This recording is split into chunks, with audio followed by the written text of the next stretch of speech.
Hello everyone and welcome back to Sleep Theories. I know you guys use these videos to sleep, so before you drift off, I think it would be cool if everyone commented where you're from in the world and what time you're watching. If you find the video relaxing, make sure to like and subscribe. Without further ado, let's get right into the video. For thousands of years, people have whispered about a lost civilization, an ancient world that was rich, powerful, and far more advanced than anything humanity has ever known. This is the story of Atlantis, a place that many believe holds secrets capable of transforming the world. But Atlantis isn't just a legend. For some, it's a conspiracy, hidden away by powerful forces who want its secrets buried forever. For those who believe in the conspiracy, Atlantis represents more than just a lost city. It's a symbol of everything that has been suppressed throughout history. The idea that an ancient civilization could possess technology, wisdom, and knowledge far beyond our current understanding is both thrilling and terrifying.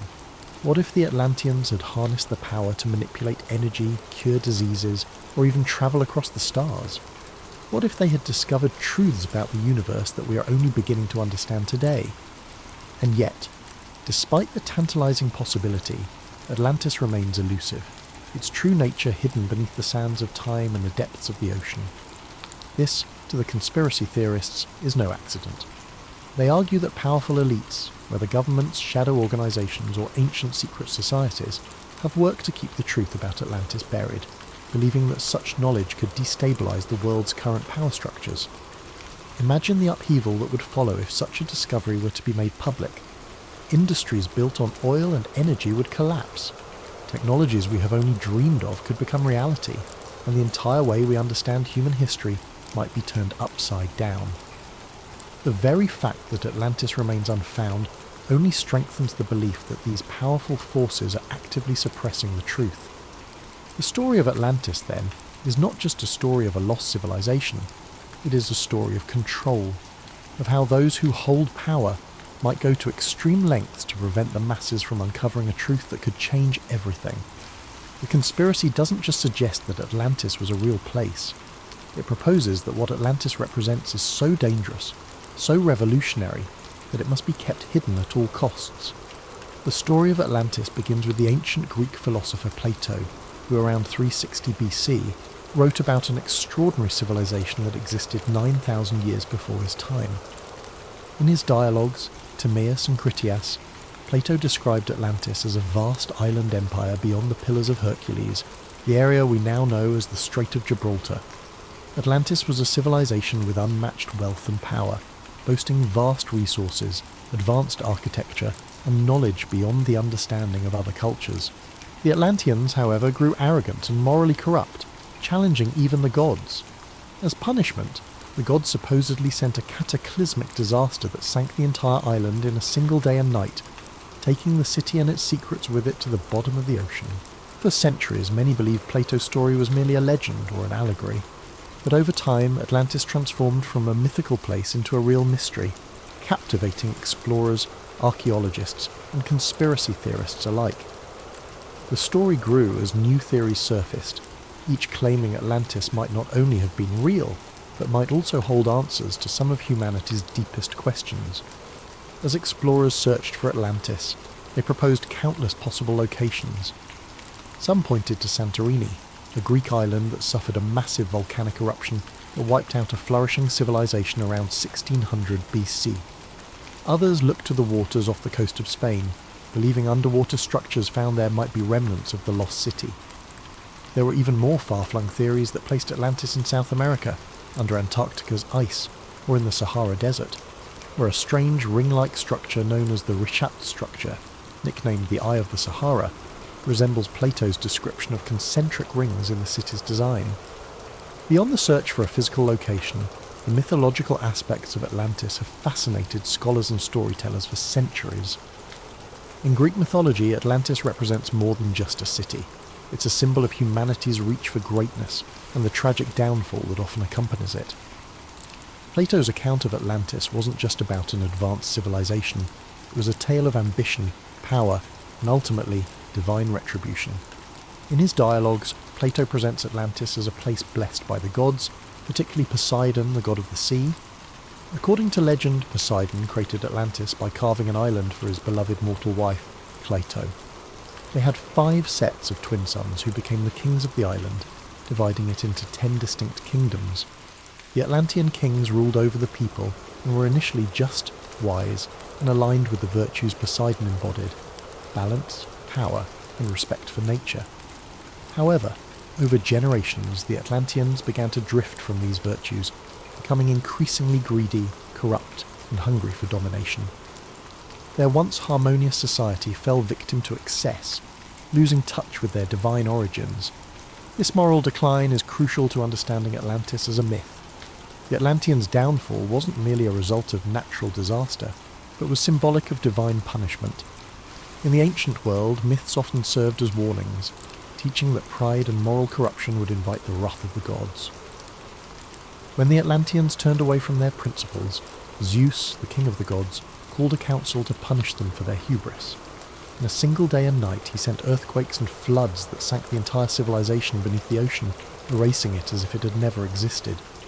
This mythological element emphasizes the idea that Atlantis represents a golden age of human potential, lost to greed and arrogance, a recurring theme across many ancient tales. Some researchers have even suggested that the story of Atlantis draws from older myths that span multiple cultures. Similar tales of lost cities and sunken lands appear in the lore of other civilizations. The ancient Mesopotamians told the story of a great flood in the Epic of Gilgamesh, which has striking parallels to both the Atlantis myth and the biblical flood in the story of Noah's Ark. In Hindu mythology, there are references to a great ancient city named Dwarka, which was submerged by the sea after a cosmic battle. These stories collectively paint a picture of a recurring archetype in human consciousness, the fear of losing everything to the forces of nature or to the gods as a punishment for moral failure. Atlantis also evokes the concept of a lost paradise, similar to the Garden of Eden in Abrahamic traditions. Like Eden, Atlantis is thought to have been a place of purity, wisdom, and divine connection, lost because humanity strayed from its original path. In this way, Atlantis serves as both a cautionary tale and a reminder of humanity's potential, a vision of a time when humans were closer to the gods, possessing wisdom and technology that have since been forgotten. In esoteric traditions and mysticism, Atlantis has taken on an even deeper significance. Some mystics believe that Atlantis was not only advanced technologically, but also spiritually. The Atlanteans, according to these accounts, were highly enlightened beings who had mastered forms of energy and consciousness far beyond what we know today. Some stories describe the Atlanteans as being able to communicate telepathically, access different planes of existence, or even achieve physical immortality. In these mystical views, the fall of Atlantis wasn't just a loss of a city, but the loss of a spiritual and intellectual height that humanity has not yet regained. For many in modern times, Atlantis has come to represent an idealized utopian society, a lost civilization that embodied humanity's greatest strengths and fell to its greatest weaknesses. It is both a paradise lost and a cautionary tale, warning of the dangers that come with power, arrogance, and the abandonment of moral principles. The story of Atlantis endures because it reflects timeless human themes, resonating across cultures and centuries, blending historical speculation with deep mythological roots. In the end, whether Atlantis was a real place or simply a product of myth, it serves as a powerful symbol in our collective imagination, a reminder of both the heights humanity can reach and the depths to which it can fall. But where Atlantis might lie buried is just one piece of the mystery. What really fuels the conspiracy are the claims of what might be hidden there. According to some theories, Atlantis was a civilization so advanced that it possessed technology far beyond anything we have today. Many believe the Atlanteans had discovered a limitless source of energy, supposedly harnessed through massive crystals that channeled energy across the city, powering everything from their transportation systems to their weaponry. Others speculate that the Atlanteans had mastered flight, agriculture, and medicine in ways we still don't fully understand. If true, such discoveries would be invaluable to the modern world, and perhaps that's exactly why some argue the powers that be don't want us to find it. This is where the conspiracy deepens. According to theorists, there are powerful groups, governments, corporations, even religious institutions, that know the truth about Atlantis and have been actively working to keep it hidden. Why? Because if Atlantis' secrets were uncovered, they could threaten the global power structure as we know it. Imagine what would happen if an ancient sustainable energy source were discovered. one that could replace fossil fuels overnight. Entire industries would collapse, and the world's economic order would be thrown into chaos. Some say that big energy companies, particularly those in oil and gas, would do anything to keep such a technology from ever seeing the light of day. The conspiracy stretches beyond just governments and corporations. Some even believe that religious organisations, particularly the Vatican, might be involved. Throughout history, the Church has guarded countless ancient texts and artefacts, many of which remain locked away from the public. Conspiracy theorists argue that the Vatican might be hiding documents that contain details of Atlantis' history, or even instructions on how to harness its technology. If Atlantis existed and held advanced knowledge, it would call into question our current understanding of human history, evolution, and ancient civilizations. It might suggest that humanity's origins are far older and more complex than we think, perhaps even influenced by extraterrestrial beings. Yes, extraterrestrials. Another popular theory in the Atlantis conspiracy suggests that the Atlanteans were either in contact with aliens, or might even have been extraterrestrials themselves. Proponents of this idea point to ancient legends from around the world, which tell of gods descending from the sky, bringing advanced knowledge to early human civilizations. Some conspiracy theorists believe that these gods were actually aliens who shared their technology with the Atlanteans. This theory ties into the broader ancient astronaut hypothesis, which claims that extraterrestrials have influenced human development throughout history. If this theory holds any truth, then Atlantis wasn't just an advanced city, it was a bridge between humans and otherworldly beings. But every time researchers get close to finding concrete evidence, something strange seems to happen. Some claim that underwater expeditions have mysteriously lost funding, that valuable documents have disappeared, or that independent researchers have been silenced. There are rumours of researchers who came too close to finding Atlantis suddenly facing threats, lawsuits, or even accidents. To conspiracy theorists, these stories aren't coincidences. They're proof of a deliberate effort to bury the truth.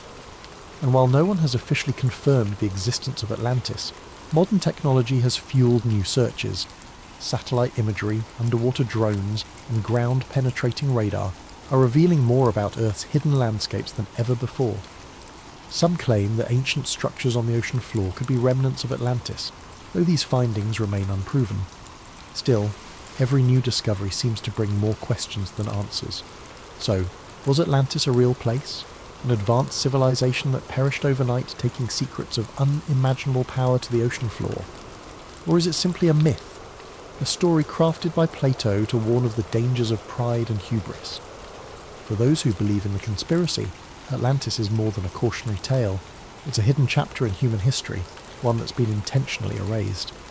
And the fact that we haven't found it yet doesn't discourage them. It only deepens their conviction that powerful forces want to keep Atlantis' secrets buried forever.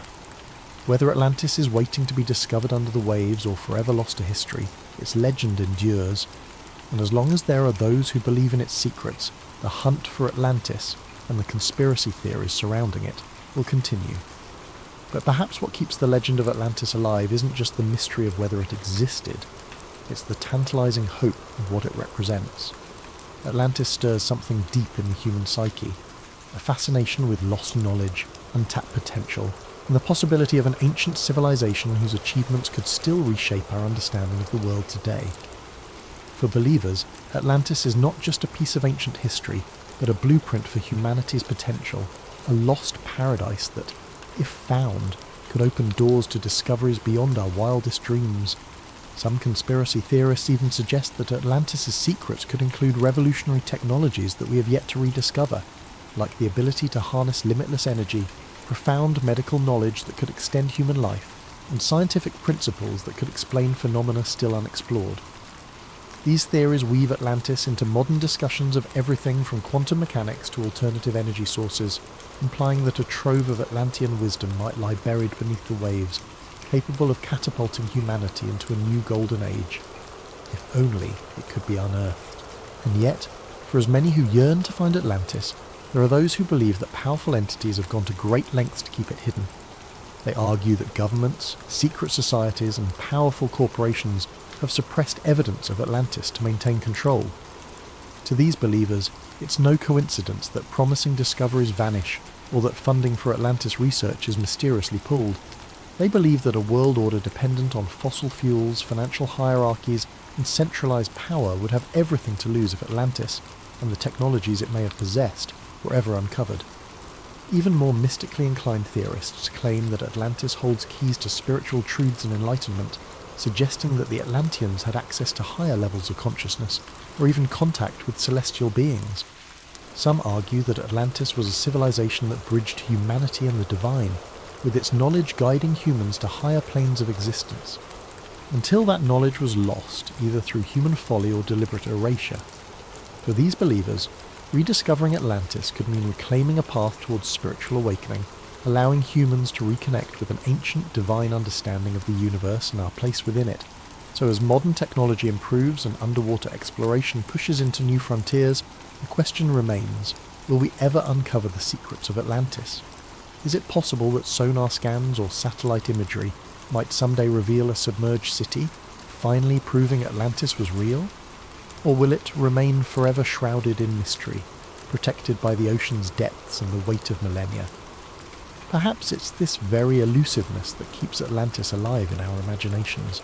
It's a riddle without an answer, a dream that remains tantalizingly out of reach. And as long as Atlantis remains unfound, its legend will continue to captivate, a story of both human aspiration and the dangers of ambition. So whether or not Atlantis truly lies beneath the waves, one thing is certain: as long as there are those who believe in its secrets, the hunt for Atlantis and the mysteries it promises will never end. Dr. Emily Carter stared out at the vast, unbroken horizon of the Nevada desert. The heat shimmered above the ground, a mirage of distortion that seemed to dance in the distance. She adjusted her sunglasses, her gaze falling on the lone stretch of road ahead, leading toward the infamous Area 51. Her car, a dusty, battered sedan, sputtered under the strain of the desert heat. The engine growled as if it too wanted to stop. Emily's fingers drummed nervously on the steering wheel. She had spent years studying astrophysics, searching the stars for signals of life beyond Earth, but none of her theories had ever pointed her here, to this place, this secretive, isolated base that had fascinated, frustrated and terrified people for decades. Her phone buzzed, breaking her from her thoughts. A text from an unknown number. "It's time. Meet at the usual spot." She took a deep breath, her heart racing. The message was from Marcus Donovan, an agent she had reluctantly agreed to work with after her involvement in a government investigation years ago. He had told her things she could barely grasp, but he had always been cryptic. And now, it seemed, he was asking her to take the final step into the unknown. The rumors about Area 51 ran wild. A secret military base, rumored to house extraterrestrial technology, the remains of alien beings, and research on things far beyond human comprehension. Emily had dismissed most of it as paranoid fiction. Yet here she was, on her way to the heart of the mystery. The car rolled to a halt in front of a weather-beaten wooden shack by the side of the road. There was no sign, no indication of what it was, only a lonely structure that seemed out of place. Emily parked and stepped out, squinting against the harsh sun. A shadow appeared in the doorway of the shack. Marcus Donovan. He was tall, with sharp features, and the kind of composed demeanor that made him seem like a man who knew how to control every situation. He wore a black suit, the collar of his white shirt slightly unbuttoned in the heat, his sleeves rolled up, but there was something in his eyes, something that betrayed the calm facade he wore. "Emily," he said, his voice low, "we need to move quickly. They're already watching." Emily's pulse quickened and her breath caught in her chest. "Who's watching? Who are they?" Marcus glanced around, as if ensuring they weren't being overheard, then nodded toward the distant hills. "The ones who never stop. The ones who keep the truth hidden." Emily followed his gaze, her mind racing. For the first time in years, she felt the chill of fear creep up her spine. "What's really going on here, Marcus?" He turned and motioned for her to follow him into the shack. Inside it was dark and musty, with peeling walls and dusty furniture. but there was a faint hum of activity, a buzz that suggested something beyond the ordinary. "You're about to find out," Marcus said quietly. "It's all here. The answers you've been searching for, and the ones you might wish you hadn't found." The journey to Area 51 was not what Emily had expected. The sun began to set, casting an eerie glow over the barren landscape as they drove deeper into the desert. The roads grew narrower, the air thinner. Emily tried to shake the sense of foreboding that had settled in her stomach, but it lingered like a weight. As they approached the base, Marcus finally spoke again, his voice low but steady. "I'm not going to lie to you, Emily. What you're about to see will change everything you know about the world. It's not just about aliens. It's about something far more dangerous." Emily frowned. "What do you mean? You're talking like this is bigger than UFOs and government cover-ups." Marcus hesitated, glancing over at her. "It's bigger than anything you've ever imagined. I've seen it. I've been part of it. And now, you're going to be too." Suddenly, a sharp noise interrupted their conversation. A soft beep from the dashboard. Marcus's eyes widened. He quickly turned the steering wheel, pulling the car off the main road into the scrubby brush that surrounded them. Emily's heart pounded. "What's happening?" she asked, panic rising in her voice. "We've been spotted," Marcus replied, his voice cold, focused. "They're not going to let us in without a fight." The car screeched to a halt as several military vehicles appeared on the horizon, their headlights blinding in the darkening desert. Emily's hands clenched the edge of the seat, her body tense. "They won't shoot," Marcus said, his calmness unsettling. "They want us to think they will, but they won't." "How do you know that?" Emily asked, her voice shaking. "Because they want us to see the truth," Marcus replied, his eyes darkening. "And they know that the more we see, the harder it will be to forget." The military vehicles closed in, but as they reached a few hundred feet from the car, they stopped. The silence that followed was suffocating, as if the desert itself had drawn a deep breath. Then a man stepped out of the lead vehicle, a figure clad in black, his face obscured by the shadows of his hat. Marcus turned to Emily, his expression unreadable. "It's time." As they approached the entrance to Area 51, the massive steel gates loomed before them, heavy and impenetrable. Guards stood at attention, their eyes scanning the desert with an eerie precision. But Marcus walked up to the gate without hesitation, his hand raised, signaling for the guards to let them through. Emily hesitated, her mind swirling with disbelief.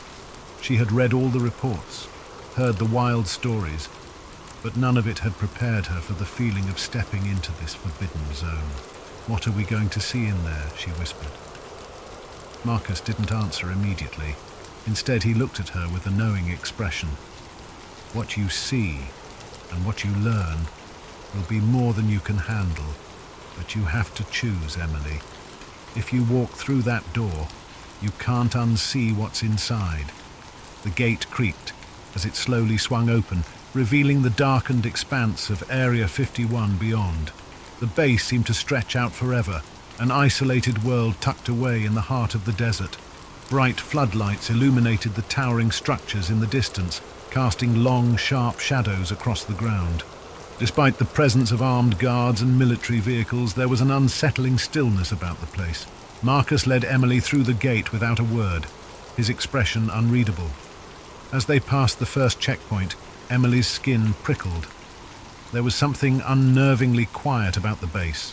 No sounds of machinery, no hum of activity, just an unnatural silence that pressed in on her from all sides. "Where is everyone?" Emily whispered. "The ones who matter are hidden," Marcus replied, his voice low. "The rest are expendable." They continued down a narrow, dimly lit road, the gravel crunching beneath their feet. As they approached a large metal door, it slid open with a mechanical hiss, revealing a small, sterile hallway. Emily's mind raced, her thoughts swirling with questions. Every step she took seemed heavier, the weight of the unknown pressing in on her chest.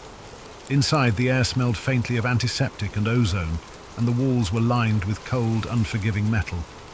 Marcus led her down another hallway, this one darker, the flickering lights casting long shadows. At the end of the hall was another door, this one far more secure, with biometric scanners and a series of codes required to unlock it. Marcus stood before the door, his hand hovering over the keypad. "This is it," he said, his voice betraying a hint of uncertainty. "Once we go through, there's no turning back." Emily didn't respond, her eyes fixed on the door. The sense of unease was growing stronger, but something inside her, a deep curiosity, a need for answers, urged her forward. She nodded, barely able to find her voice. "Let's go." The door slid open with a hiss, revealing a vast chamber filled with monitors, blinking lights and rows of sealed containers. At the far end of the room stood a large observation window, behind which a figure moved, shadowed and indistinct. "What is this place?" Emily asked, her voice barely above a whisper. "This is where it all began," Marcus replied, his tone somber. "This is where they study the things they don't want you to know." As they walked deeper into the room, Emily noticed the sealed containers, large, cylindrical, and ominously marked with strange symbols.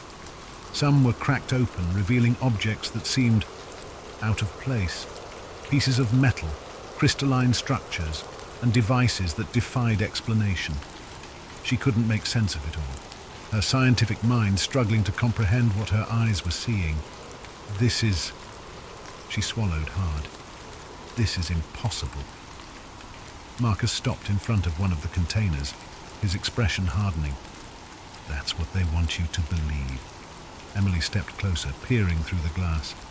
Inside was a fragment of what looked like a craft, something clearly not of earthly origin. It was smooth and metallic, with an intricate, almost organic design. Her heart raced as she took in the sight. "What is that? Is that an alien ship?" Marcus nodded. "It's one of the many things we've recovered over the years. We've learned a lot from it.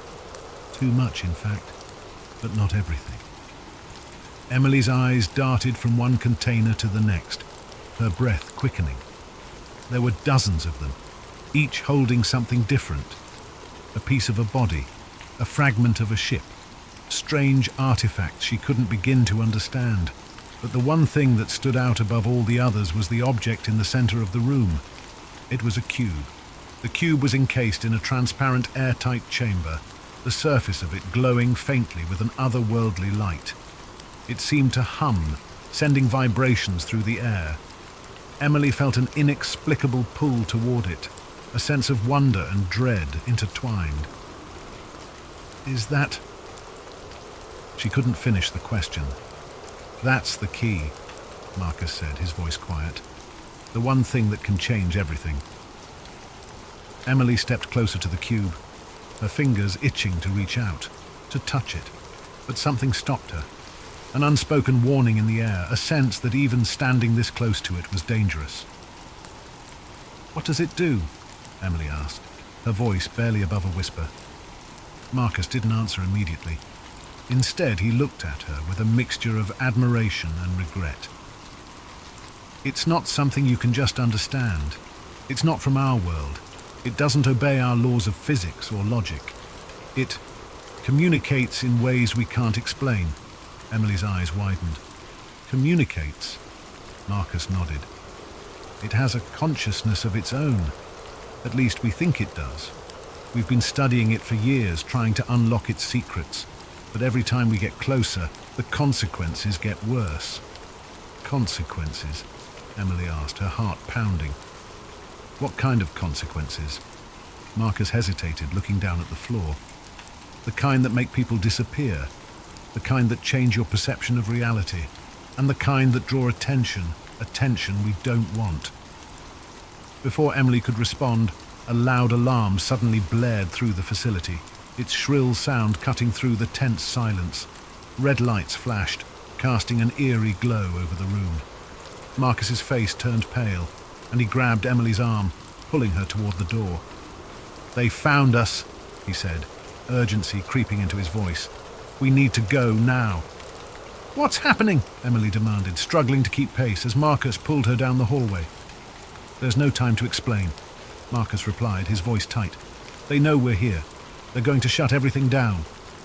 As they ran through the labyrinth of hallways, the sound of footsteps echoed behind them, heavy, deliberate, and closing in fast. Emily's mind raced, trying to make sense of it all. What had she just seen? What was the cube? And who were they? Marcus led her to a set of stairs down into a lower level. The air grew colder as they descended, and the alarms grew louder, more frantic.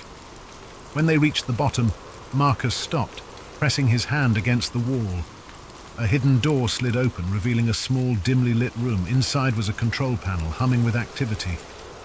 "This is it," Marcus said, his voice steady but with a touch of finality. "This is where we end it." Emily's mind spun. "End what?" Marcus turned to her, his eyes grave. "The conspiracy, the cover-up, everything. You've seen the truth, Emily.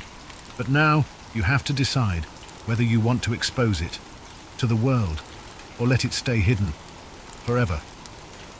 Emily stood frozen, the weight of the decision pressing down on her. The secrets of Area 51, the cube, the aliens. It was all too much. But now she had the power to change everything. The room was thick with tension, the hum of the control panel a constant reminder of the gravity of the situation.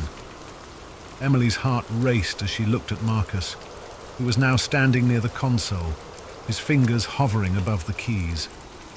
The weight of the decision pressing on her chest was almost suffocating. "Do you understand what this means, Emily?"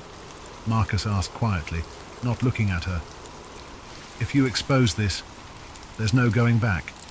The world will never be the same."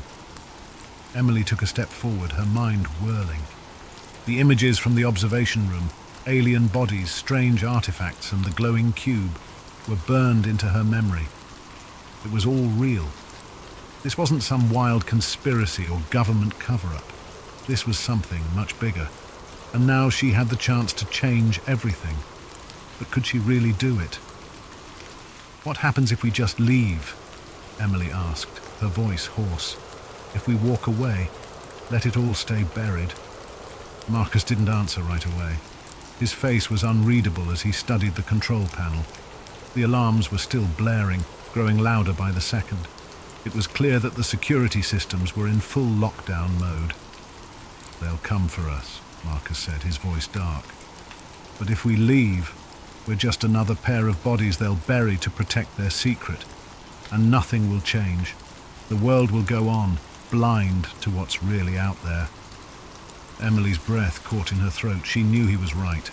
Every conspiracy she had studied, every whisper of government cover-ups, every wild claim about extraterrestrial life, it all pointed to this moment.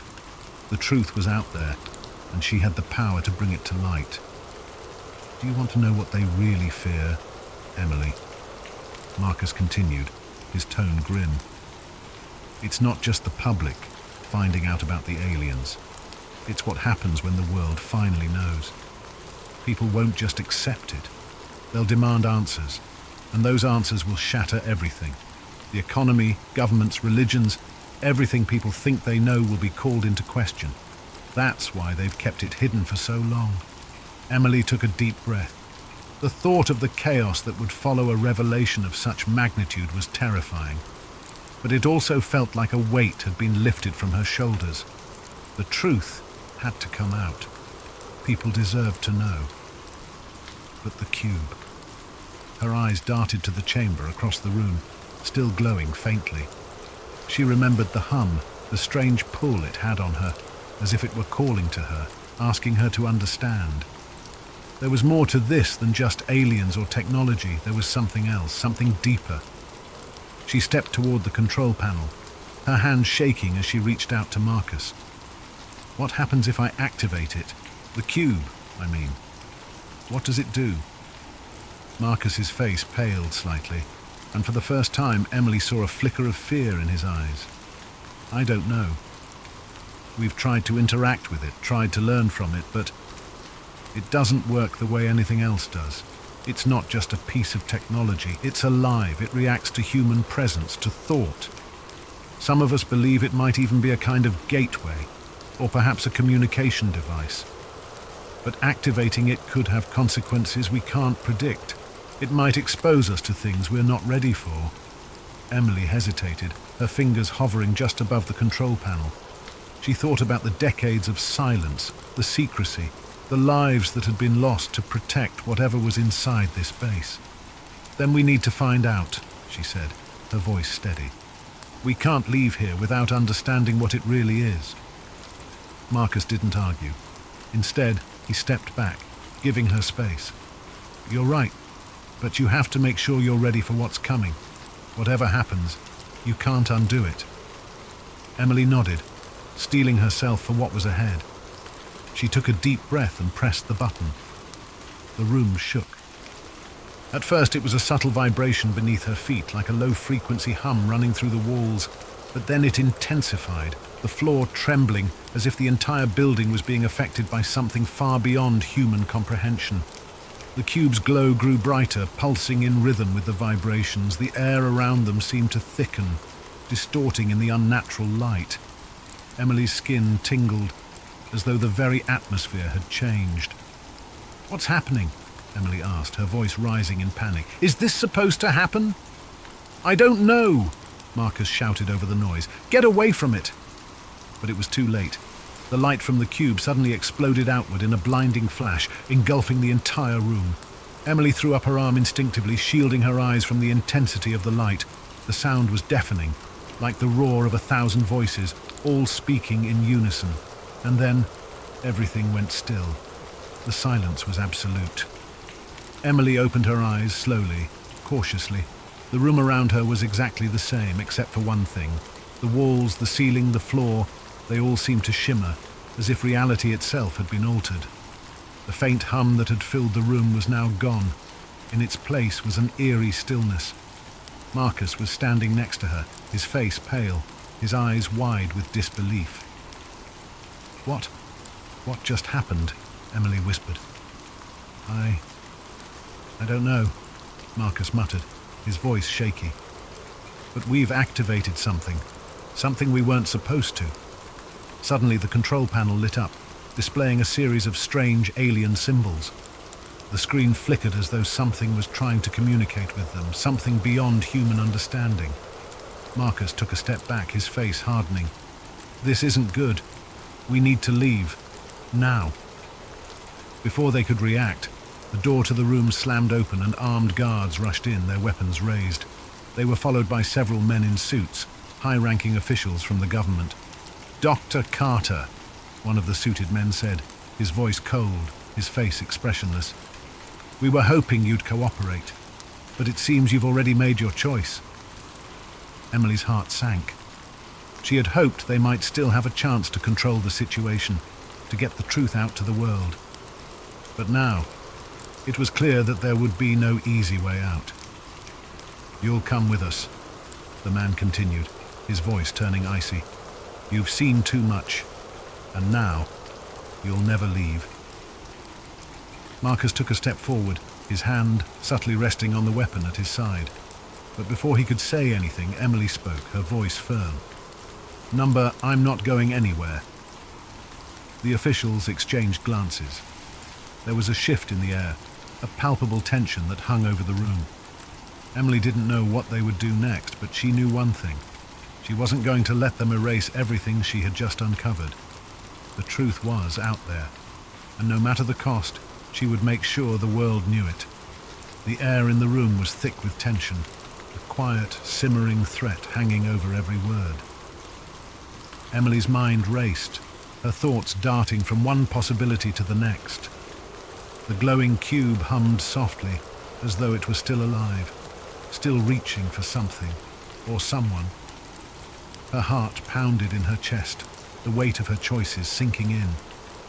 The government was here, and they weren't going to let her go easily.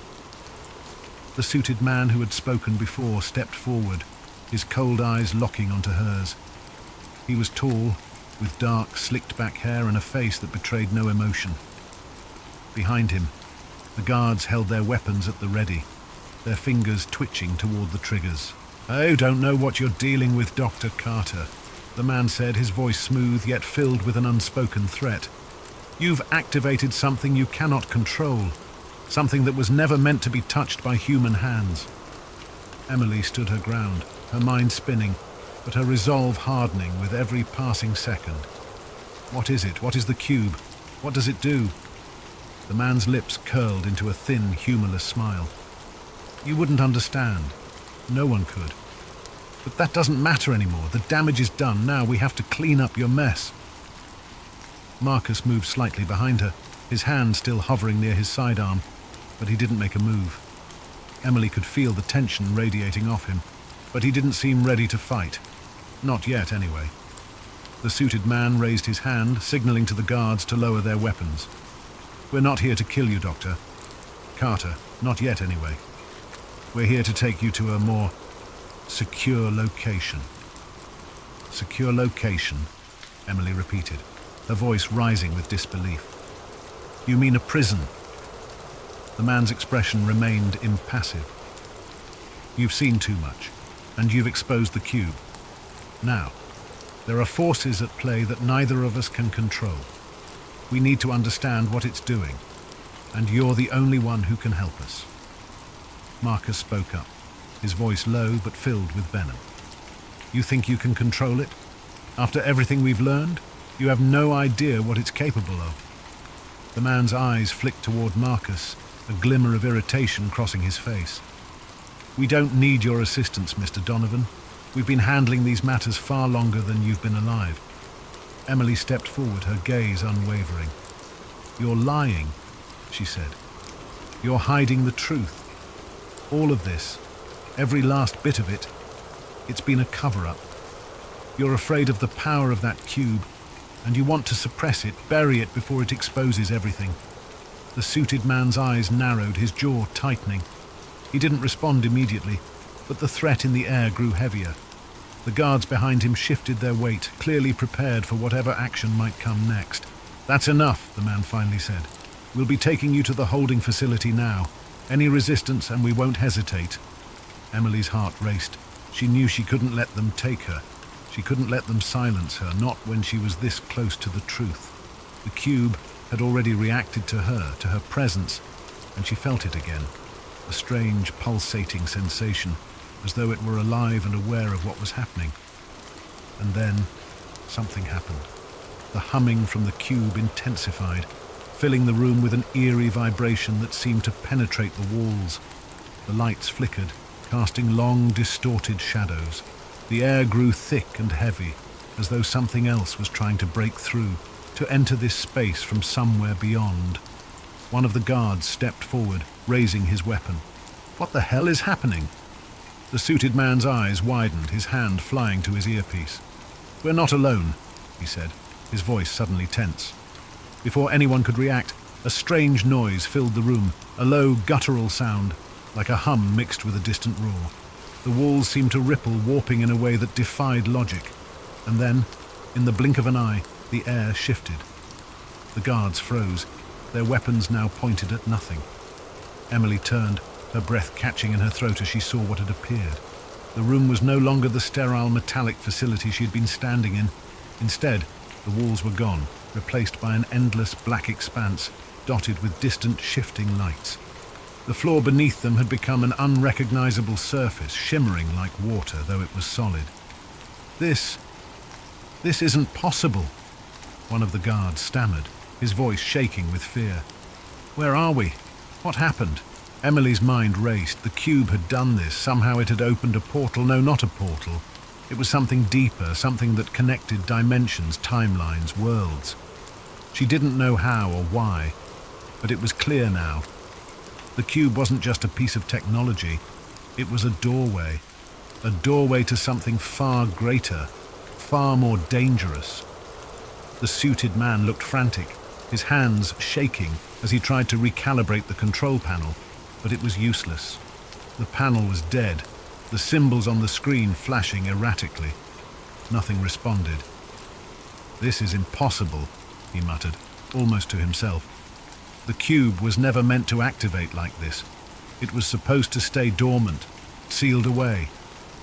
Then why didn't you just leave it alone? Marcus spat, his voice filled with contempt.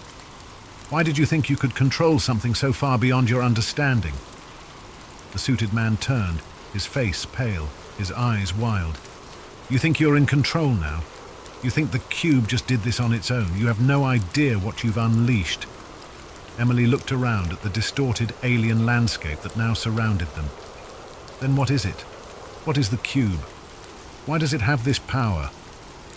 The suited man opened his mouth, but no words came out. Instead, the room seemed to tremble once more. The strange hum intensified, growing louder, more insistent. Then, suddenly, a voice filled the air, a deep, resonant voice that seemed to echo from every direction. You have opened the door. The voice was not human. It was ancient, reverberating through every cell of Emily's body. It felt like the very fabric of reality was bending, like the universe itself was speaking directly to her. The suited man's face twisted in horror. No, it wasn't supposed to. Emily's heart raced. Who are you? What are you? I am the way, the voice continued, its tone calm but filled with an undeniable power. The cube is but a guide, a key to unlocking the knowledge that you have long forgotten. But be warned, child of Earth, the truth comes with a price. The air vibrated with the words, and Emily felt something deep within her stir. It wasn't just a voice, it was a presence, a consciousness far beyond human comprehension. The suited man stumbled back, his face ashen. We've made a grave mistake, he muttered, almost to himself. Emily turned to Marcus, her mind still racing. This is it. This is what they were hiding. Marcus's gaze was steady, but there was fear in his eyes. This is just the beginning. The deep voice continued to reverberate through the air, filling every corner of the strange, distorted room.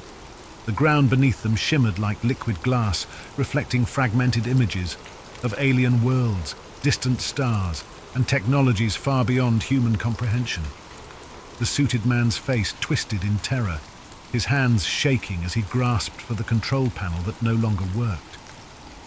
I told you, he gasped, his voice trembling.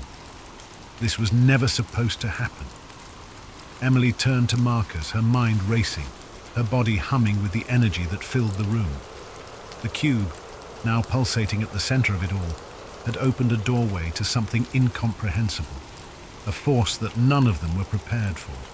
But now the truth was undeniable. The government had been hiding something far more dangerous than they'd ever let on. We have to stop it, Emily said, her voice low, steady. Whatever it is, it can't be allowed to go further. Marcus looked at her, his expression serious. Stopping it won't be easy. The cube didn't just open a door. It's connected us to something much older than this planet. We've awakened something, and it doesn't want to go back to sleep. Before Emily could respond, the voice spoke again, louder, more commanding. The time of secrets has ended. The gate is open, and the old ones shall return. The air seemed to crackle with energy, and a deep, unsettling hum vibrated through the room as the ground beneath them began to tremble. The once solid walls now seemed to ripple, as though reality itself was beginning to fold in on itself. Emily felt a pull, something powerful, something ancient. She could sense it in the very air she breathed. The cube had unlocked something far greater than just knowledge. It had called forth an ancient force, a cosmic intelligence that had watched over the universe for millennia. What are the old ones? Emily whispered, her voice thick with awe and fear. The voice answered, but this time it seemed to come from within her own mind. The old ones are the guardians of the universal truth. We watched as your species took its first steps into the stars, and now we return to guide you. The choice is yours, to join us in the rebirth of a new era, or to perish in the echoes of your own ignorance. The ground continued to shake, and Emily could feel the weight of the decision pressing on her. The truth was there, waiting to be revealed, a truth that could change everything about how humanity viewed its place in the universe. The power of the cube, the presence of the old ones, it was all connected, but at what cost? The suited man, now visibly broken, collapsed to his knees. No, we didn't understand, he sobbed. We never knew what it would truly mean. We thought we could control it. The cube's light grew even brighter, and Emily knew time was running out. She turned to Marcus, who had remained eerily calm despite the chaos. Marcus, we have to make a decision. Right now, she said, her voice steady despite the fear gnawing at her. The truth is here, but do we expose it?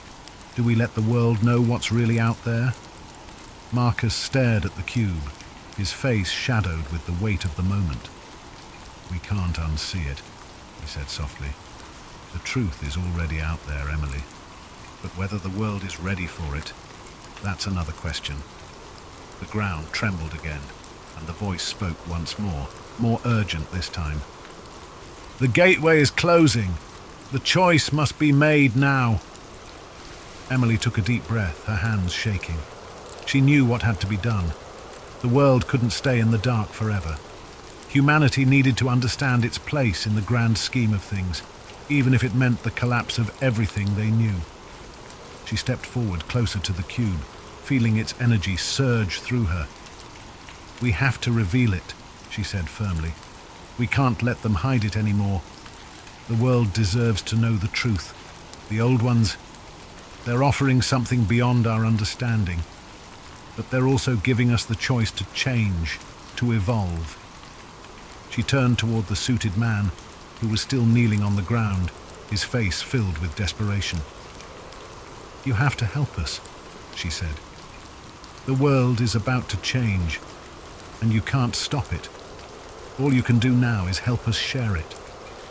The man looked up, his face filled with a mixture of fear, regret, and awe. He knew the truth now, and there was no turning back.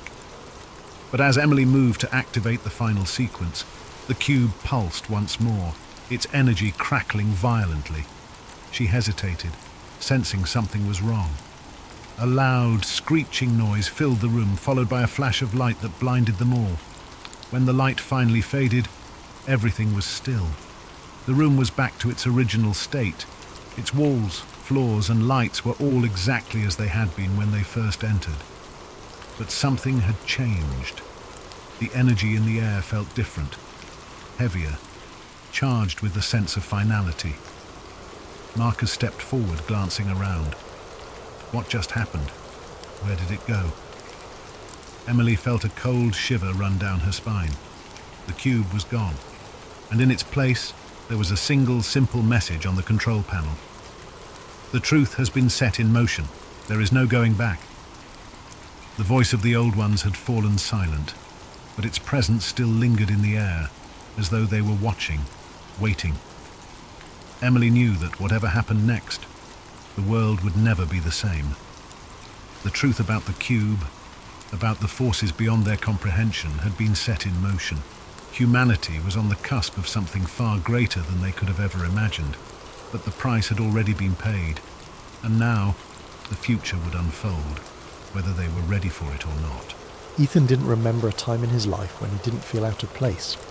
Growing up, he was the quiet kid, the one who sat in the corner of the classroom with his nose buried in a book or staring out the window, wondering if there was something more beyond the confines of the world he knew.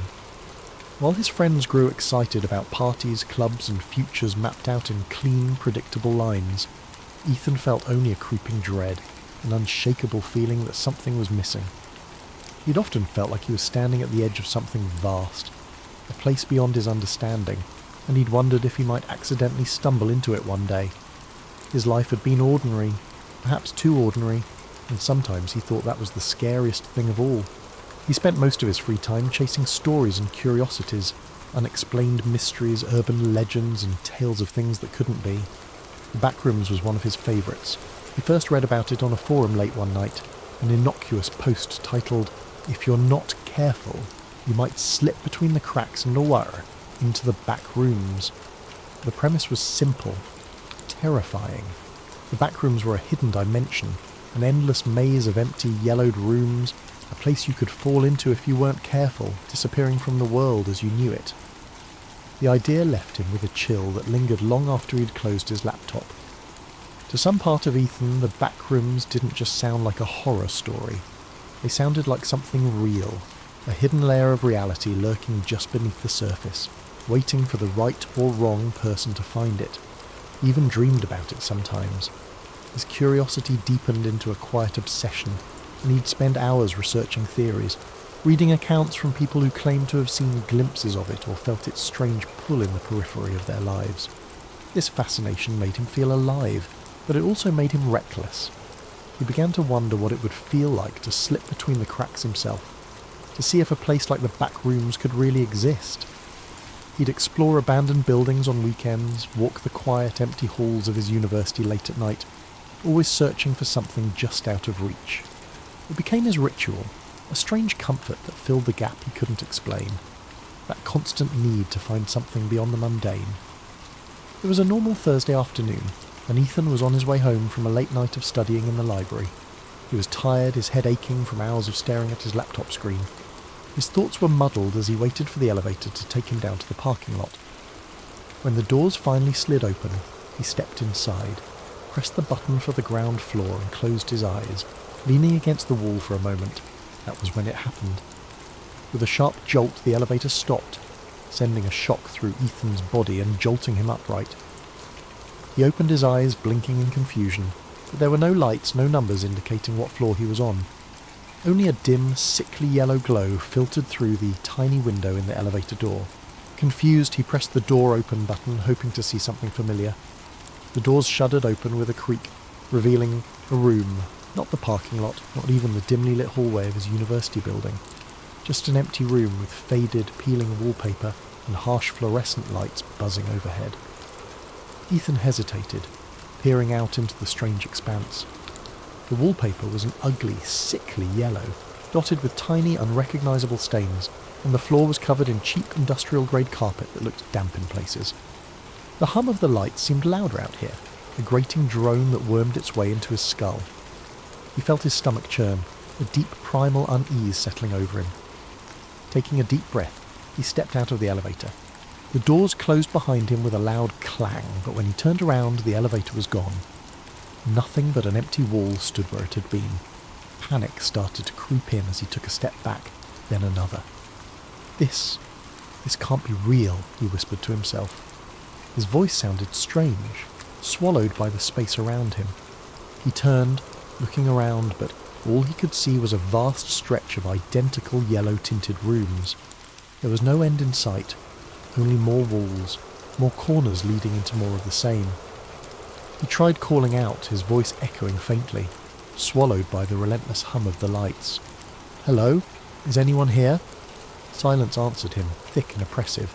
With no other option, he started to walk, hoping that if he went far enough he'd find an exit, or at least someone who could explain this bizarre place. His footsteps were muffled by the carpet, and the further he walked, the more the rooms seemed to blend together. Every corner, every turn looked exactly the same, an endless maze of empty, deserted spaces. After what felt like hours of wandering, Ethan's initial fear dulled into a kind of numb desperation. He began to feel disoriented, the sameness of the place eating away at his sense of time and direction. His throat felt dry, and he realised he hadn't seen any signs of water, food, or even another living soul. Just endless rooms and the nauseating stench of stale air. Then he saw it. A shadow, flickering just beyond the edge of his vision, barely noticeable against the yellow walls. He froze, his heart pounding. The shadow was moving. "Hello," he called out again, his voice cracking. "Is someone there?" The shadow darted out of view, slipping around a corner before he could get a good look at it. His instinct was to run, to get as far away from that shadow as possible, but something compelled him forward. A morbid curiosity mingled with the faint hope of finding another human being in this nightmare. He crept forward, rounding the corner, but the shadow was gone. He continued down the hallway, the humming lights above creating a strange hypnotic rhythm that made his thoughts feel hazy and slow. Just as he was about to turn back, he heard a sound. It was faint, almost like a soft shuffling, as if something was dragging across the carpet. He held his breath, his heart hammering as he strained to hear. The sound grew louder, closer, until he could make out a strange, uneven rhythm, as though whatever was moving didn't have the same number of limbs as he did. He turned to face the direction of the noise, his eyes wide with terror. Emerging from around a corner was a figure, tall and impossibly thin, with limbs that seemed too long, too stretched, as though they'd been pulled like taffy. Its skin was pale, almost translucent, and its eyes were wide and empty, two hollow sockets that seemed to drink in the dim light around them. Its mouth stretched into a grotesque, gaping grin, filled with rows of needle-like teeth. Ethan stumbled back, his hand flying to his mouth to stifle a scream. The creature tilted its head, studying him with an unnervingly calm curiosity, as if it were examining a particularly interesting bug. Then, slowly, it began to move forward, each step deliberate and unnatural, its joints bending at impossible angles. Paralysed by fear, Ethan's mind screamed at him to run, but his legs felt like lead. The creature was only a few feet away now, its twisted form looming over him, filling the space with an overwhelming sense of dread. Finally, his survival instincts kicked in, and he spun on his heel, sprinting back the way he'd come. He could hear it behind him, that terrible shuffling sound as it followed, closing in with an eerie persistence. His breath came in ragged gasps, his heart pounding so loudly it nearly drowned out the hum of the lights. He took random turns, ducking through rooms and around corners, hoping to throw it off his trail, but no matter how far he ran, he could still feel its presence lurking just out of sight. As he rounded another corner, he stumbled into a different room. This one was larger than the others, with a ceiling that seemed to stretch up impossibly high, vanishing into darkness. In the centre of the room was a single decrepit armchair, facing away from him. He was too tired to question it, his legs shaking as he collapsed against the wall, breathing heavily. For a moment he allowed himself to hope that he had finally lost the creature. But then a voice, a low, raspy whisper, filled the room, coming from somewhere near the armchair. "Why, did you come here?" Ethan's heart skipped a beat. The voice was quiet, almost gentle, but there was something sinister lurking beneath it, a malevolent edge that made his skin crawl. I don't know how I got here," he managed to stammer, his voice barely a whisper. The armchair creaked, as if someone were shifting in it, though he still couldn't see who or what was sitting there. "No one comes here by accident," the voice replied, a hint of amusement in its tone. "You wanted to be here. You're one of us now." Ethan shook his head, panic rising in his throat. "I don't belong here. I didn't mean to come here." The chair creaked again, and Ethan could feel the thing in it watching him, though he couldn't see its face. The oppressive silence seemed to press in on him, as if the walls themselves were leaning closer, eager to hear what he had to say. "You belong here now," the voice continued, a strange warmth in its tone, like a parent soothing the frightened child. "The back rooms have chosen you. There's no way out." As the words sank in, Ethan felt a cold, hollow emptiness fill his chest. He wanted to scream, to run, but he was too exhausted, too drained by the endless maze of rooms and the oppressive hum of the lights. He sank to his knees, his mind racing, searching for some semblance of hope, some way to escape this nightmare. But deep down, he knew the truth. There was no way out. The back rooms were endless, a labyrinth of yellow walls and flickering lights, stretching on forever, trapping him in their suffocating embrace. The thing in the armchair chuckled softly, a sound that echoed off the walls, filling the room with a dark, mocking joy. "Welcome home, Ethan," it whispered. And as the lights flickered above him, casting long shadows that seemed to close in from every corner, Ethan felt himself slipping away, the last fragments of his sanity dissolving into the hum of the fluorescent lights. He was home. After his harrowing escape from the back rooms, Ethan struggled to return to his normal life. He tried to convince himself that it had been a nightmare, the result of exhaustion and a wandering mind. But deep down, he knew the truth. He'd been there, in that endless maze of yellow rooms, the echoing hum of fluorescent lights buzzing in his ears, the creature with the impossibly long limbs hunting him through every corner and corridor. He'd only narrowly escaped, stumbling back through an elevator that had seemed to appear out of nowhere and waking up in the real world as though nothing had happened. Weeks passed, but the back rooms haunted him. He saw glimpses of it in reflections, in dark corners, even in the university hallways that had once seemed so ordinary. He developed a hyper-awareness, a dread that every corner he turned would lead him back into that yellow, buzzing nightmare. His friends noticed his anxiety, his sleeplessness. but he couldn't bring himself to tell anyone. How could he explain something so surreal, something he could hardly believe himself? He was sure it would get better with time, but his dreams betrayed him. Almost every night he would return to the back rooms in his sleep.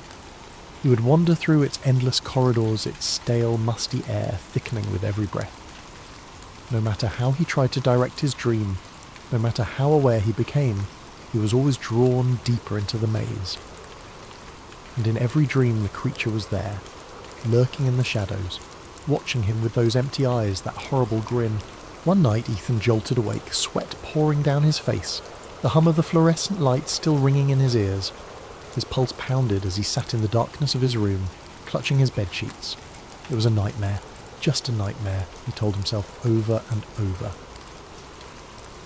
But the line between waking and sleeping was blurring, and he began to feel as though the back rooms were calling to him, beckoning him back. Despite his growing fear, something within him stirred, a curiosity, or perhaps a sick obsession. The fear of returning to the back rooms was tempered by an undeniable pull, a whisper that told him he hadn't yet seen everything there. He was certain it would swallow him whole if he went back, but some part of him felt he had to know the truth of what lay beyond those endless yellow rooms. The uncertainty gnawed at him, tugging at the back of his mind until he could think of little else. One Friday night, after another sleepless week, he gave in. It was as though he were possessed, acting on some deep unspoken impulse. He found himself back in the library, a little past midnight, with nothing but the quiet hum of the building to keep him company. He rode the same elevator he'd taken the last time, pressing the ground floor button, feeling the jolt as the elevator began its descent. But this time, there was no jolt to stop him. The elevator smoothly reached the ground floor, and the doors slid open to reveal the quiet university lobby. Disappointed and relieved in equal measure, he let out a shaky laugh. He'd been foolish, he thought, to believe the back rooms could be summoned by something so simple. As he stepped out of the elevator, he froze. The lobby looked different. The lights were dimmer, the walls slightly yellowed, and an odd damp smell hung in the air. Slowly, his heart sinking, he turned to look behind him. The elevator doors were still open, but there was no lobby beyond them. Only the familiar yellow-tinted wallpaper, the buzz of the fluorescent lights, and that endless carpeted expanse stretching into oblivion. Ethan felt a wave of nausea wash over him. He was back. Taking a deep breath, he steeled himself. This time, he wouldn't panic. He would stay calm, map out a path, and find his way out. He'd done it once, and he could do it again. But as he started to walk, he noticed subtle differences. The rooms felt darker, the smell stronger, almost like mildew mixed with something metallic. And the buzzing was louder, a harsh, grating sound that rattled in his skull. He wandered through the hallways, taking mental notes of every turn, every detail he could remember. But the back rooms seemed to shift around him, subtly changing with each step, making it impossible to find his way back. And soon enough, he began to hear the faint, shuffling footsteps he dreaded. The creature was here again. Ethan quickened his pace, his heart pounding. The footsteps followed him, echoing in sync with his own. He glanced over his shoulder, catching a glimpse of its grotesque, elongated form rounding a corner, moving with a horrible, jerking grace. He forced himself to keep calm, his mind racing as he tried to think of a way to escape. Room after room he searched for a way out, for any clue that could guide him. But the rooms seemed different this time, as if they were trying to trap him. The walls seemed to close in on him, narrowing with every turn, the air growing thick and stagnant. The creature's footsteps grew louder, closer, and Ethan knew he couldn't keep running forever. Finally, he stumbled into a room that looked different. A wide, empty space with a single door at the far end, something he hadn't seen before. With no other choice, he sprinted for it, throwing himself through the door just as he heard the creature behind him, its horrible breathing echoing in his ears. He shut the door, his back pressed against it as he gasped for breath. The room he'd entered was dimly lit, quieter, the buzzing sound fading to a low hum. The wallpaper was still that sickly yellow, but the atmosphere felt different, almost like a forgotten place, untouched even by the back rooms. In the centre of the room was a large rusted metal door, unlike anything he'd seen in his previous visits. With a surge of hope, he moved towards it, gripping the cold handle. He pulled and the door swung open, revealing a dark, narrow passage. He didn't hesitate. He stepped inside, the door closing with a heavy thud behind him. The passage stretched on, the air growing colder, the walls narrowing until he could barely fit through. He squeezed his way down the hallway, his hands brushing against rough, uneven walls, and as he moved he noticed something strange. The buzzing of the fluorescent lights was gone, replaced by an eerie silence, broken only by the faint drip of water echoing somewhere in the distance. He kept moving forward, the passage twisting and turning in unpredictable ways. The deeper he went, the darker it became, until he was stumbling blindly, feeling his way along the walls. His sense of direction was gone. He was deep within the back rooms, deeper than he'd ever been before, in a place that felt hidden, even from the horrors he'd already encountered. Finally, he saw a faint glimmer of light ahead. Desperate, he hurried toward it, his heart racing with hope. As he reached the end of the passage, he found himself standing before another door, this one old and weathered, with strange symbols etched into the wood. With trembling hands he opened it, stepping through into his room, his own bedroom, dimly lit by the first light of dawn. Ethan stared in disbelief, feeling the familiar softness of his carpet beneath his feet, the quiet hum of the city outside his window. He was home, truly home. He took a deep breath, his heart finally beginning to slow.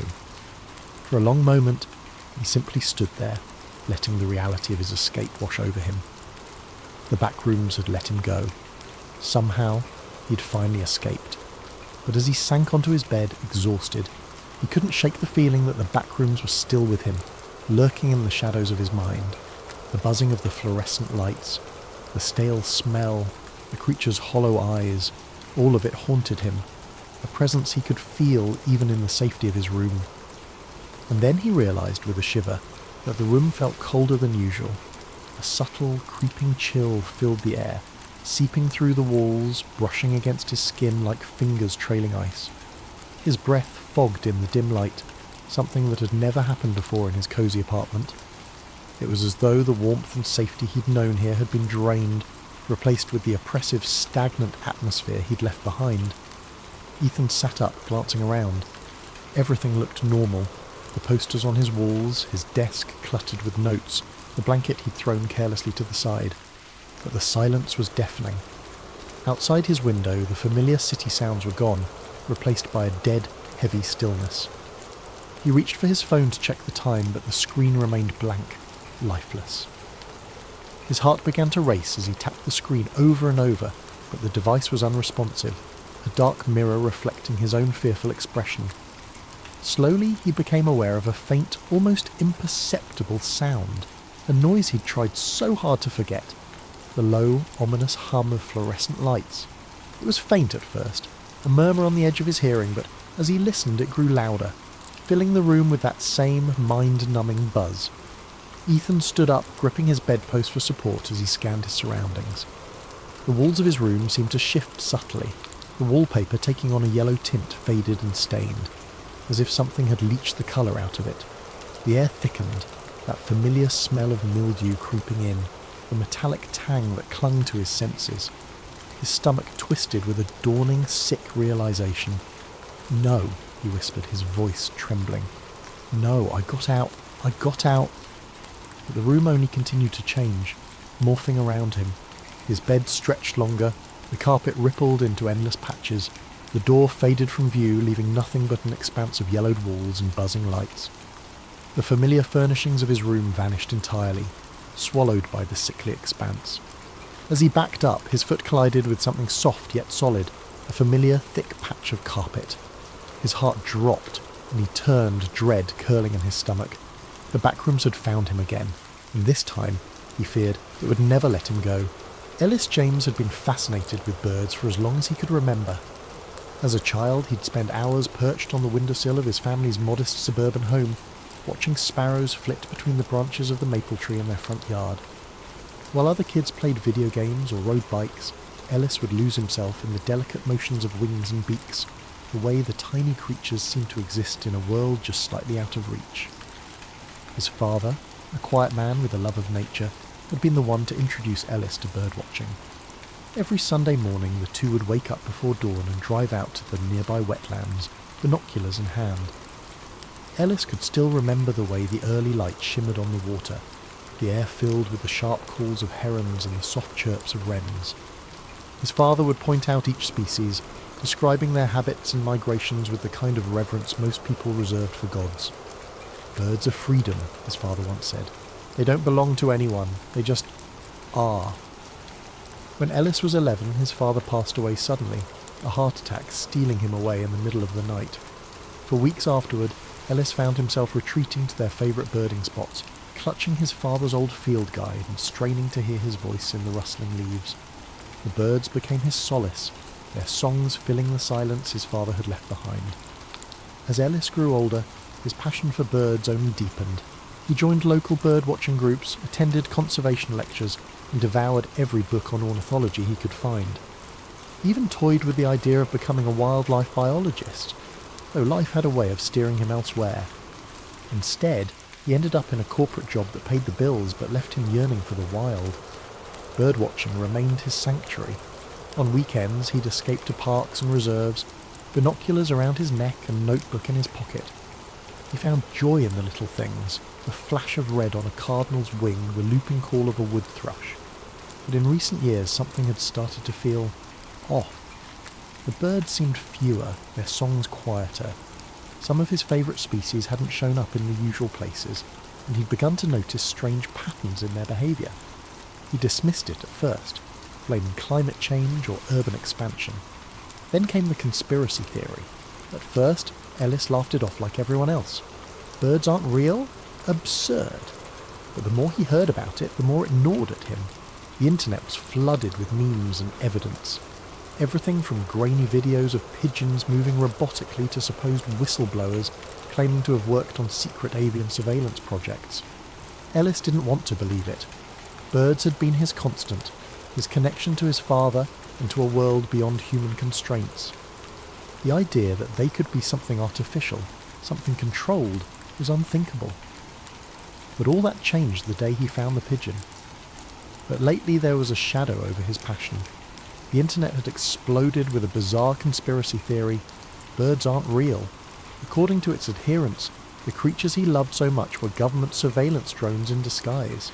It started as a joke, but over time more people seemed to believe it, or at least play along. Ellis hated it. He hated how people mocked his beloved pastime, how his social media feeds were flooded with memes of pigeons charging on power lines and seagulls with Wi-Fi signals. "You're chasing robots," his co-workers teased. He ignored them, as always, until the day he found the pigeon. It was a crisp autumn morning, and Ellis had set out early to his favourite park. The air was cool, and the trees were ablaze with reds and yellows. He was watching a flock of starlings dart across the sky, and something on the ground caught his eye. A bird, twitching unnaturally. Ellis crouched beside it. The pigeon's left wing was bent at an odd angle, and its head lolled slightly to the side. He reached out, murmuring softly, "Easy, little one. Let me help." But as his fingers brushed its feathers, something strange happened. The feathers felt wrong. Too smooth, too uniform. And when he pressed slightly, a panel on the pigeon's chest popped open, revealing a mess of tiny wires and blinking lights. Ellis jerked back, heart pounding. For a long moment he just stared at the creature. No, the thing. It wasn't alive. It wasn't even close. "What the—" he whispered, his voice lost in the rustling of leaves. The pigeon twitched again, and a tinny voice crackled from within it. "Unit 472 compromised. Dispatch retrieval team." Ellis scrambled to his feet, scanning the park. No one else was around. His mind raced. Was this some kind of prank? A toy? He picked up the bird, robot, and shoved it into his backpack. He needed answers. His first thought was to take the mechanical pigeon to his friend Tara, a tech-savvy hacker who had a knack for dismantling gadgets. Tara lived in a cramped apartment filled with glowing monitors and half-built drones. When Ellis dumped the pigeon on her workbench, she raised an eyebrow. "What is this? Some kind of art project?" she asked, poking at the bird. "No," Ellis said, still breathless. I found it in the park. It's not a bird, Tara. It's a machine. Tara leaned closer, her curiosity piqued. Well, let's find out what it does. She pried the pigeon open further, exposing its internal components. Tiny cameras, a GPS module, and what looked like a transmitter. Holy crap, Tara muttered. This thing is loaded. It's like a miniature spy drone. Ellis's stomach churned. You're telling me those conspiracy nuts were right? Birds really aren't real? Tara shrugged. Not all birds, obviously, but this is something else. I've never seen tech like this before. As Tara examined the pigeon, she uncovered a small logo etched onto one of the circuits, a stylized feather with the letters FT. Feather Tech, she said aloud. Ever heard of it? Ellis shook his head. Well, we're about to, Tara said, booting up her computer. After hours of digging, Tara uncovered a series of classified documents linked to Feather Tech. According to the files, the company had been contracted by the government decades ago to develop avian surveillance units to monitor urban areas discreetly. The program had started with pigeons and sparrows, expanding to other species over time. Ellis felt sick. How could this be real? How could no one have noticed? People don't question what they don't want to see, Tara said, as if reading his thoughts. It's perfect camouflage. Who looks twice at a pigeon? But the files hinted at something even darker. FeatherTech wasn't just spying on people, it was collecting behavioural data, tracking movements, and even manipulating ecosystems by controlling the robotic birds. They've replaced entire populations, Tara said. I mean, there are still real birds out there, but not as many as you think. And the ones that are left, they're being pushed out by these machines. Ellis's hands curled into fists. We have to stop this. People need to know the truth. Before they could act, a black van pulled up outside Tara's apartment. Men in suits poured out and a voice boomed through a loudspeaker. Ellis, James and Tara Nguyen surrender the device immediately. Tara cursed. They must have tracked the pigeon's signal. The two of them grabbed the robotic bird and fled through the back alley. The chase was relentless, with drones buzzing overhead and agents cutting off every escape route. In a desperate move, Ellis and Tara ducked into the city's abandoned subway tunnels. There, in the dim light, they devised a plan. Expose FeatherTech by hacking into its central server and releasing the documents online. Breaking into the facility was no easy feat. Tara hacked security systems while Ellis navigated through halls filled with cages of robotic birds awaiting deployment. As alarms blared, they managed to upload the files to a public server, but not without a price. Tara was captured, her last words to Ellis ringing in his ears as the agents closed in. Go! Finish it! She had shouted, a defiant grin on her face even as they dragged her away. Ellis had barely escaped with the pigeon in hand, stumbling through the maze of FeatherTech's facility before slipping into the dark streets. He didn't stop running until he reached the safety of the city's outskirts, the weight of Tara's sacrifice pressing heavily on his chest. In the days that followed, the files they had uploaded spread like wildfire across the internet. The documents were damning, proof of decades of surveillance, manipulation and ecological interference. The public was outraged. News anchors dissected the revelations with grim faces. Politicians scrambled to issue statements, and protests erupted in cities around the world. FeatherTech's headquarters were stormed by investigators. Their executives paraded before hearings that gripped the nation. Lawsuits piled up. Whistleblowers came forward, adding even more layers to the scandal. The government, caught in the maelstrom, had no choice but to denounce the program and dismantle it piece by piece. For the first time in years, the skies began to change. Real birds, the ones that had been pushed to the fringes by their mechanical counterparts, slowly started to return. Their songs, tentative at first, grew louder as their numbers swelled. Ellis watched them with a mixture of relief and sorrow, knowing the world might never fully understand what had been lost in the years of deceit. But Ellis himself could not return to his old life. He was a fugitive now, wanted for his role in exposing FeatherTech and the secrets it had kept hidden for so long. His face was on every news station, his name a whispered curse among those who had once blindly trusted the system. He moved from place to place, never staying too long in one spot, always looking over his shoulder every knock on the door, Every passing car, every whisper in a crowded room set his heart racing. He'd become a shadow, a ghost in the world he'd once known, the world he had tried to save. The pigeon, the mechanical one that had started it all, became his constant companion.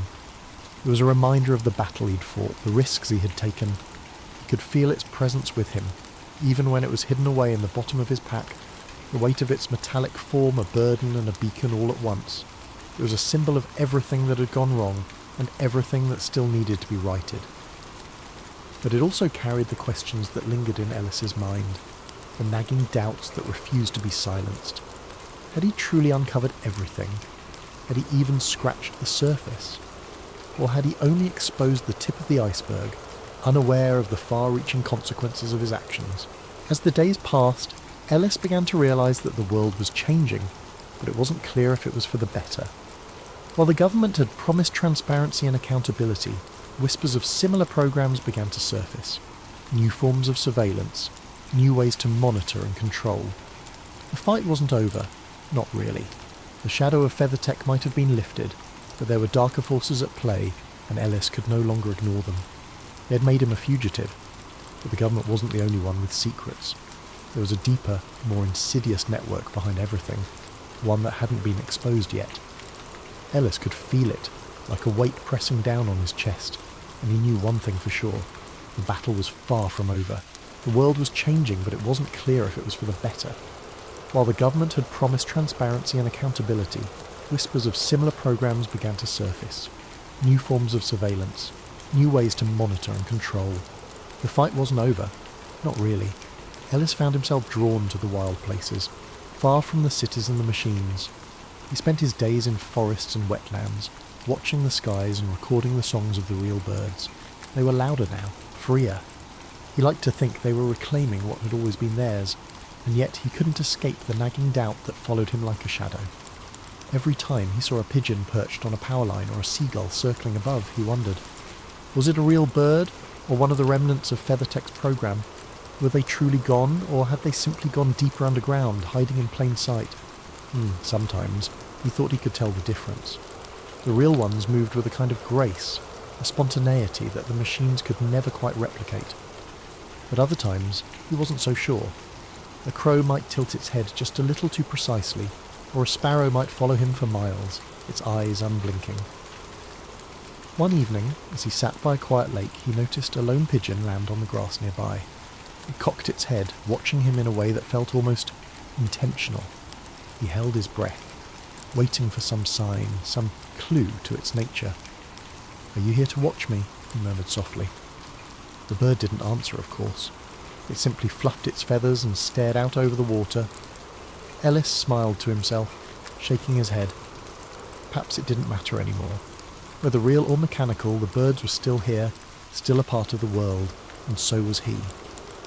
As the sun dipped below the horizon, painting the sky in shades of orange and purple, Ellis leaned back and closed his eyes. The sound of wings filled the air, a soft rhythmic beating that reminded him of his father's words long ago. Birds are freedom. They don't belong to anyone. They just are. For the first time in what felt like years, Ellis let himself believe it might be true. But the freedom he sought was fleeting. Just as the last light of the sun dipped below the horizon, Ellis felt the familiar sense of unease creep back into his bones. It was a feeling he'd come to know all too well since his role in exposing Feathertech. The government hadn't just let go of its control. The disappearance of the program had been a smokescreen, a way to divert public outrage while they secretly recalibrated. Ellis had uncovered the conspiracy, but in doing so, he had also made himself the target. And now they were hunting him, more determined than ever. The first sign came just days after that quiet night by the lake. Ellis had decided to stay in a small cabin in the mountains, isolated from the world. He had hoped the distance would offer some protection, a brief respite from the ever-growing paranoia. But the world wasn't so easy to escape anymore. One evening he heard a distant hum, barely audible at first, as if the air itself was vibrating. He stepped outside, squinting into the evening twilight. The trees were still, the forest eerily quiet. But there it was, a small drone no larger than a sparrow, hovering just above the tree line. It didn't seem to notice him at first, but once it did, it darted off into the distance. Ellis's heart pounded. They were here. They knew where he was, and they weren't going to stop. He spent the next few days moving from one remote location to another, always looking over his shoulder. At times, he thought he could hear the mechanical hum of a drone, so faint it might have been his imagination, but deep down he knew they were watching him. The more he moved, the more it became clear. The government hadn't just abandoned their bird surveillance program, they'd refined it. What had once been a fleet of robotic pigeons meant to infiltrate the skies had now evolved into a far more insidious network. The birds weren't just spying on citizens anymore, they were hunting him. The more he moved, the more it became clear. The government hadn't just abandoned their bird surveillance program, they'd refined it. What had once been a fleet of robotic pigeons meant to infiltrate the skies had now evolved into a far more insidious network. The birds weren't just spying on citizens anymore, they were hunting him. It wasn't just a matter of tracking movements or recording conversations. They had become tools of oppression, roaming through the air like silent predators, their cameras and sensors constantly scanning the streets below, and they were getting smarter. Ellis felt the weight of their presence, a constant shadow that lurked just beyond his line of sight. Everywhere he went, he saw them, perched on street lamps, soaring overhead, or flitting through the trees in the park. Every rustle of wings seemed like an accusation, every chirp a warning. The birds had learned to mimic their natural counterparts perfectly, blending into the environment in ways that made them nearly impossible to distinguish from the real thing. But there was no mistaking the cold precision in their movements. They weren't just birds anymore. They were eyes, hundreds of eyes, watching, calculating, waiting for the perfect moment to strike. Ellis couldn't shake the feeling that he was being followed, tracked with a chilling accuracy that made the air itself feel oppressive. And the more he thought about it, the more he realised it wasn't just about surveillance anymore. The network was evolving, adapting, and the birds themselves were becoming the enforcers of a new, unseen order. They were everywhere, all-seeing and all-knowing, a living net that encircled the world. It was only a matter of time before they found him. He couldn't afford to stay in one place for long. Each time he thought he'd outsmarted them, they found him again. A flash of a camera lens from behind the trees, an unmarked van parked near a gas station. It was as though the walls of the world were closing in, as if no matter how far he ran, they would always know where he was. It didn't take long for Ellis to realise that these mechanical birds weren't just spies. They were tools, trained to follow, to listen, and to report back. The very creatures he'd once revered, that had led him to the truth, were now the instruments of his undoing. He'd exposed the lie, and now they were determined to silence him, to erase the knowledge he had spread to the public. One night, while camping in a remote valley, Ellis heard the unmistakable sound of rustling in the trees. He froze, his breath catching in his throat. The forest was unnervingly still, too still. Then he saw it, the silhouette of a bird almost too perfectly outlined in the moonlight, hovering just above the tree line. He knew instantly that it wasn't a real bird, it was one of them.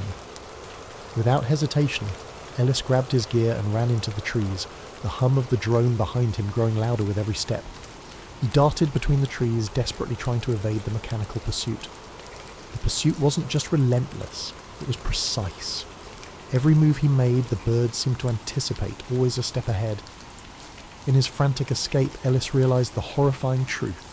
There was no longer any escape. The government wasn't just trying to catch him. They were using the very creatures he had once fought for to track him down. The birds, once symbols of freedom, had become his jailers. What had started as an insidious surveillance program had now morphed into a living, breathing trap. They were everywhere. The chirp of a sparrow, the flap of a raven's wings. It was all part of the net closing in around him. No matter where he ran, the mechanical birds were always a few steps behind, always watching, always listening. His every move was known before he made it. It didn't matter how deep into the wilderness he ventured, how many back roads he took, or how far he tried to hide. They were part of the landscape now, part of the world he had once cherished. The birds, once free, had been turned into hunters, and he was their prey. The forest no longer felt like a refuge, it felt like a cage with no doors. Ellis's breath came in shallow gasps as he pushed his body harder, moving through the trees like a shadow. There was no shadow that could escape the eyes above him. There was no place that could offer him true anonymity. As he sprinted through the underbrush, he could feel the eyes of the world on him, the watchful gaze of those feathered jailers who had no compassion, no empathy, no sense of right or wrong. They simply followed orders, and those orders were to find him, no matter the cost.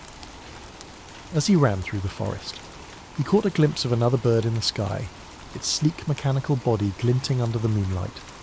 This time, he didn't stop to wonder if it was real or not. It didn't matter. The fight for freedom had taken on a new form, and Ellis was no longer the one watching from the sidelines. He was the one being watched. Ellis had always believed that birds were free, that they belonged to no one, that they simply were. But now, as the night closed in around him, he understood that the birds were only free until someone decided to take that freedom away. And as he raced through the forest, evading the ever-watchful eyes of his mechanical pursuers, Ellis realised that the battle wasn't just for the skies, it was for his life. And the cost of that freedom would be higher than he could have ever imagined.